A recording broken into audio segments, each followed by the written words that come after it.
Bismillahirrahmanirrahim. Assalamualaikum warahmatullahi wabarakatuh. Baik, hari ini Ibu akan menjelaskan materi mengenai resistor. Dalam slide dijelaskan bahwa resistor ini adalah komponen elektronika berjenis pasif yang mempunyai sifat menghambat tegangan atau arus listrik. Satuan nilai dari resistor itu adalah ohm dan biasa disimbolkan seperti ini. Bahan pembuat resistor adalah nikelin, karbon film, dan metal film.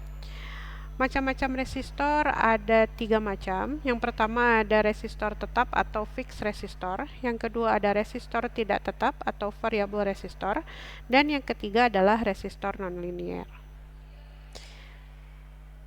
Kita bahas satu persatu, diawali dengan resistor tetap atau fixed resistor. Ini adalah resistor yang nilai hambatannya tidak dapat berubah, jadi selalu tetap atau konstan. Berfungsi sebagai pembagi tegangan, mengatur atau membatasi arus pada suatu rangkaian. Nah, ini adalah jenis-jenis dari resistor tetap. Kemudian simbolnya ada dua. Ada yang seperti rumput ya, bergerigi, dan ada yang persegi panjang. Kemudian ada resistor tidak tetap atau resistor variabel, artinya resistor yang nilai hambatannya itu dapat berubah-ubah dengan jalan menggeser atau memutar toggle pada resistor tersebut. Biasanya digunakan untuk mengatur volume, bus, treble, pembagi tegangan arus. Dan ini adalah jenis-jenis dari resistor tidak tetap, diantaranya seperti potensiometer, trim pot, dan lain sebagainya. Untuk simbolnya sendiri, resistor dapat digambarkan seperti ini. Kemudian yang ketiga adalah resistor nonlinear. Nah, ini adalah resistor yang nilai hambatannya tidak linear karena pengaruh faktor lingkungan, misalnya suhu dan cahaya. Contohnya adalah termistor atau NTC dan PTC. Kemudian LDR. Kedua komponen ini biasanya digunakan untuk sensor. Kita bahas yang pertama yaitu termistor, jenis PTC atau positive temperature coefficient. Ini adalah resistor di mana jika makin tinggi suhu yang mempengaruhi, maka makin besar nilai hambatannya. Kemudian untuk simbolnya seperti ini. Kita tandakan positif ya, artinya ini PTC. Kemudian yang kedua, ini contoh komponen dari PTC itu sendiri. Kemudian yang kedua yaitu NTC, negatif temperature coefficient, adalah resistor di mana jika makin tinggi suhu yang mempengaruhi maka makin kecil nilai hambatannya dan ditandai simbol negatif seperti ini. Ini contoh dari NTC ya. Ibu punya contoh yang jenis ini, nanti bisa dilihat di kelas.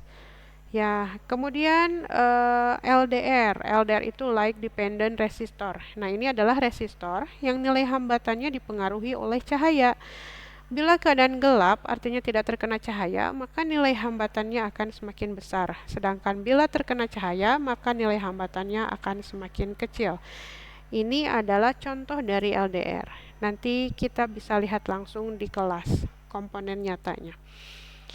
Nah, kemudian ini nilai resistor. Kita bisa menentukan nilai resistor ini berdasarkan yang sudah tercantum pada badan resistor tersebut. Ada yang menggunakan kode, ada yang langsung tercantum di nilai hambatannya. Di sini ada resistor tetap. Ini ditentukan dari gelang warna dan ada langsung tertera pada resistor. Kemudian yang kedua variabel resistor, ini tertera di badan resistor berupa nilai maksimum, dan resistor nonlinear. Sebagian tertera pada badan resistor, sebagian tidak ada, berupa kode yang menentukan nilai rank tambahan. Nah, ini adalah tabel untuk menentukan nilai warna resistor resistansinya ya. Ini warnanya, kemudian cincin 1, cincin 2, cincin 3, cincin 4 pengali, dan cincin 5 toleransi. Nah, ini kita akan menghitung beberapa kode gelang warna, ada yang 4 warna, 5 warna, dan 6 warna. Berikut cara berhitungnya seperti apa. Nah, ini contoh. Gelang pertama, kedua, dan ketiga menunjukkan angka, gelang keempat menunjukkan perkalian, gelang kelima menunjukkan toleransi. Tapi kalau misalnya kode warnanya ada 6, maka gelang ke-6 ini menunjukkan koefisien suhu. Atau di sini ada kode warna yang tanpa warna, ini menunjukkan bahwa resistor ini memiliki nilai toleransi kurang lebih 20%. Ini untuk contohnya seperti ini, teman-teman bisa lihat. Dan ini konversi satuannya. Kemudian ini latihan soalnya. Dikerjakan nanti di kelas dan dikumpulkan. Demikian saya cukupkan. Wassalamualaikum warahmatullahi wabarakatuh.